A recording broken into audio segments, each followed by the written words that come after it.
Vitamins and history books,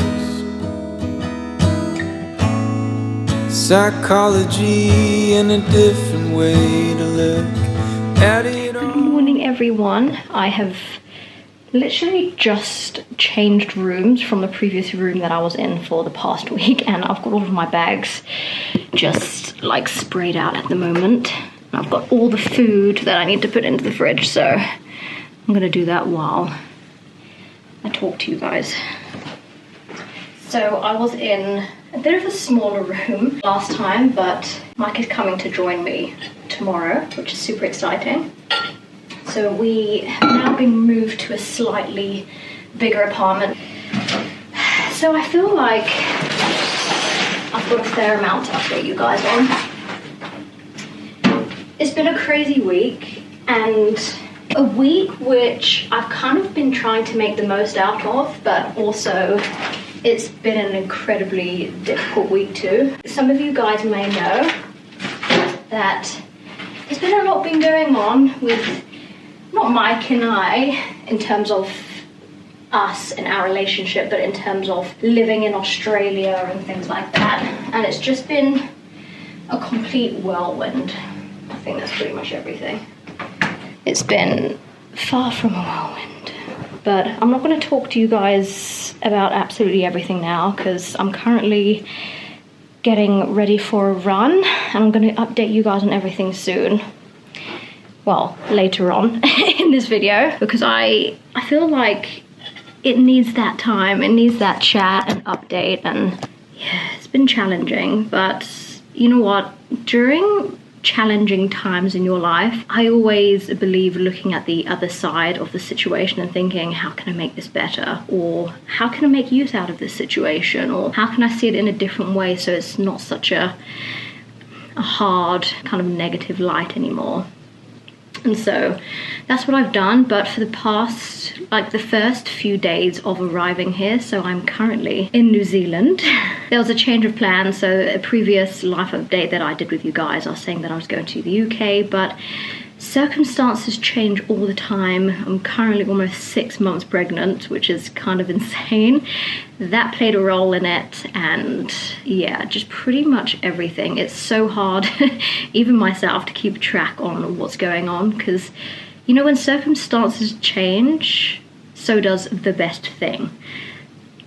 So there's been a lot of that recently, but I'm currently in New Zealand. I've been here for a week. I've been in this hotel in Queenstown. It's kind of crazy because the first few days of arriving, there was an earthquake, a strong, I think it's like level 6 they call it, strength of earthquake. I was just sitting at the table and then everything started shaking. I have low blood pressure in pregnancy, so I actually thought I was going to faint. I thought it was like the symptoms of getting dizzy, but everything was shaking. Crazy thing is, that morning, these sirens were going off, and I've just never experienced anything like that before. The sirens were going off a bit like a movie where the kind of the world's ending and announcing earthquakes. But I just didn't think anything of it. I just thought, oh, that's strange, but didn't think too much of it because I didn't know what it meant. You know, in the hotel, no one said anything.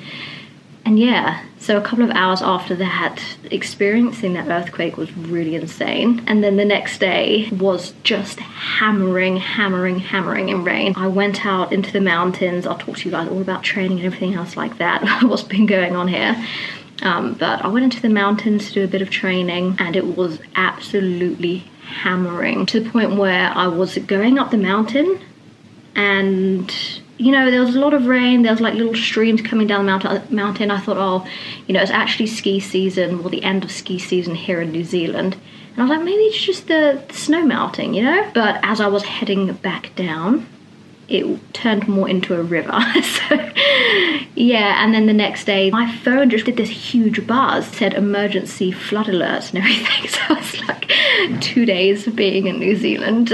Earthquake, floods. There are earthquakes pretty much every single day in New Zealand, but they're just at that level where you don't really feel them. So that's something that I found quite interesting. But guys, we're not finished yet, because on the third day there was, I don't even know how to pronounce it, but it's something in the water that can make you quite sick.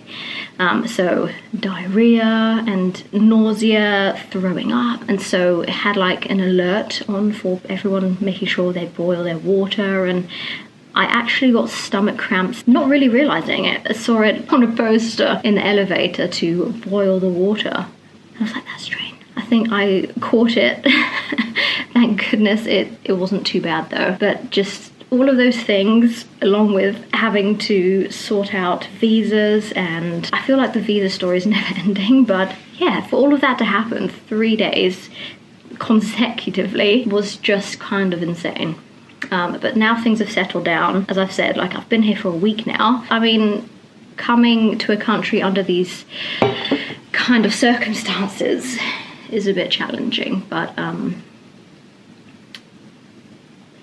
yeah, definitely trying to make the most out of it. But training has been very different. I had to change what I've been doing because unfortunately around where I am there aren't a lot of gyms, so instead I've been training at home, doing at-home workouts, doing a little bit of running too. Because it hasn't been that great, I've kind of used this time as a deload week, just taking a load off physically because so much has been going on mentally. So I'm just getting ready. I've made myself a coffee. Guys, I normally have stevia in my coffee, but I've switched it up to a little bit of honey and it tastes good.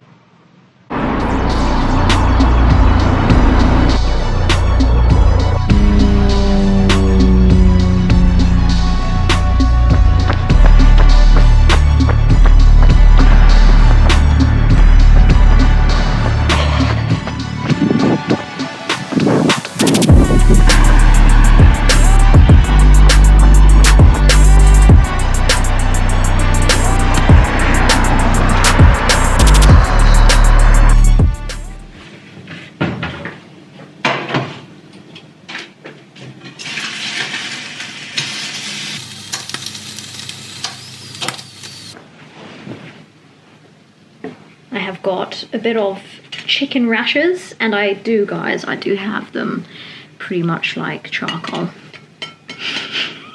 They do taste pretty good though. So I'm just gonna pre-warn you guys, I am, since changing hotels, I feel like you guys are super close.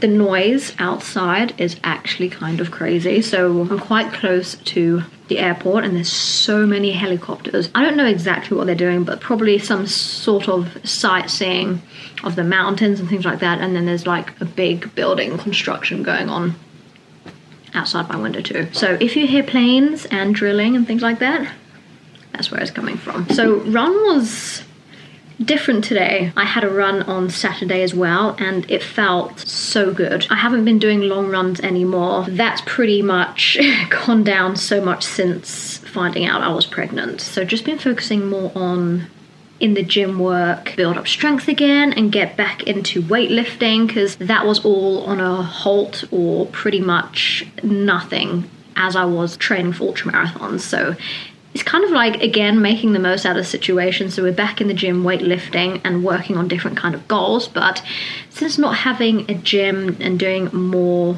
at-home workouts at the moment, I've been trying to get outside and doing more runs. So I only had a little half an hour run, pretty much flat where I am too. So not trail running or anything like that. Just really easy 30 minutes run. I'm gonna get into all the things that I actually want to talk to you guys about. Being in New Zealand, the last time I spoke to you guys, giving you a good old life update, I feel like so many of these videos have been about life updates and what's been going on because, again, it's always changing. But I, pretty last minute, I would say, decided to not go back home, not fly back to the UK, and that was just purely because I didn't feel like I could handle the flight. Being on the plane for 27 hours wasn't exactly recommended from my doctors. I mean, I did it when I wasn't pregnant and it was challenging. Body clock and time difference and being cramped and being so high up in the air for such a long amount of time, having to wear like flight socks, and it's not an enjoyable time, and anyone who's done that journey, it's like, oh my gosh, will it ever end? It was a very torn decision because I've been longing to go home and to see my friends and family for such a long time. Another thing that I thought about in kind of making the decision to not go home is if anything happened with baby or just something went wrong, whatever that could possibly be, Mike would be so far away, it would be incredibly difficult for him to come like that kind of thing, or in a good period of time. And so I took that into consideration too. So it was a last minute decision. Yeah, it was very sad. It was very sad and a very torn decision. But for now, we are currently in New Zealand. So this is why I decided to come here, because it's only a 3-hour flight from Australia, which is really handy. So got so many benefits to this. Of course, friends and family aren't here, but I thought I would use this time to just be by myself for a second. I'm someone who actually really enjoys my own company, and just with everything going on and being with Mike, and I haven't really had time to myself. And yeah, when I go back to Australia, I'll be with Mike, and when baby's here, it's going to be very full on. So I'm just using this time to enjoy my own company and do my own things and just do whatever I really want to do, which, I've just been getting on with a few things. Like, it hasn't been adventurous for me, which is what I would usually be doing, but I'll get on to all of that soon.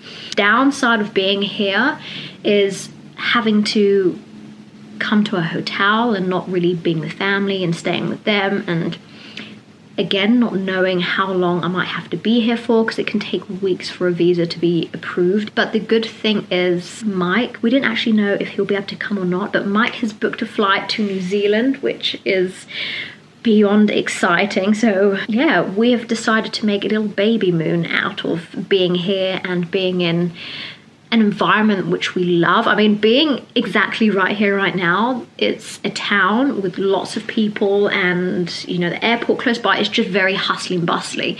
And for me, I like being in the middle of nowhere, just kind of feeling very secluded and on my own, I guess. Just into the wilderness and feeling like it's an adventure. And so when Mike comes, we're going to go exploring and sightseeing, and we're going to be doing training, hiking, and just getting into the mountains, which is something that I'm super excited for. That is what we're doing for our baby moon. But getting more onto the visa kind of things, I did actually post on Instagram the other day about this, but yeah, the whole visa situation, I feel like I have also expressed this a little bit in my videos too, but it has been beyond stressful. I just really feel for all of the families and friends and just all of your loved ones who have had to go through this as well. All of the people who have been torn away from the people that they love, and just the huge uncertainty on, you don't know how long it can be. It can be weeks, it can be months, it can be years of being away from people that you care about.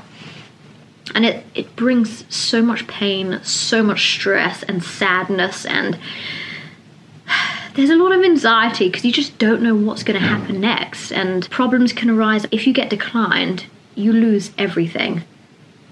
And so it can be incredibly heartbreaking for people going through this. And this is what I said to Mike. I was like, why did I fall in love with an Aussie? The whole plans of going to the UK and all of that is just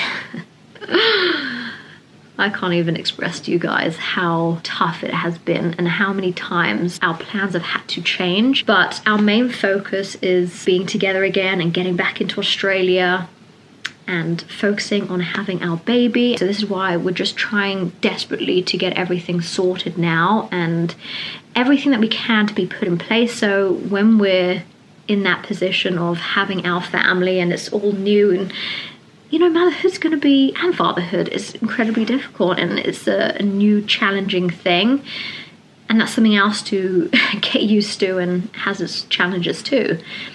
So we really want to take that time to focus on him and enjoy that. There has been many things that I have learned from this whole experience in moving my whole life to Australia and visas and all of that. I mean, after this is all done, guys, I too never want to hear the word visa again.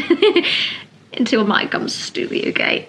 But until then, we're not thinking about any more visas. But there are some very exciting things, like we're looking to buy our first home in the UK, because I did mention to you guys, gosh, it might have been some time ago, but I've always wanted to buy a home in the UK. It's very important to me and close to my heart that I have a base where my friends and my family are and the people that I love.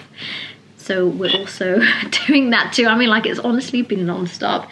Yeah, as soon as I landed, I had prepared my whole visa and got all the information that I needed. And as soon as I landed, I pressed submit. They informed me that I needed to complete some medical tests, blood work, and 90% of those tests I had done at the hospital.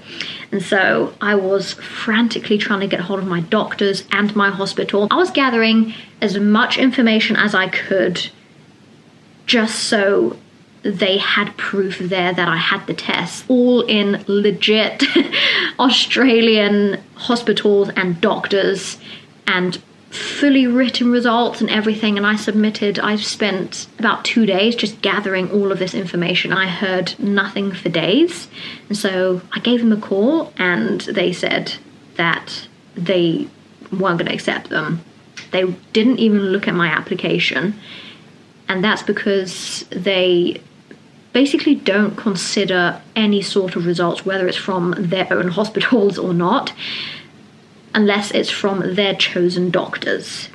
And so I was like, okay, so your hospitals aren't legit results. So I've had to book in with a local doctor of New Zealand. I was informed that it was going to be another week until I could get an appointment, and then might be another couple of days until I get the results, and then might be another couple of days, might be another couple of weeks until they give me an answer on my application. So, but, you know, things are moving along. And then we can get back home. So Mike's going to be coming here tomorrow, staying for a week, and I'm really hoping that if everything goes well, I'll be able to go back home with him.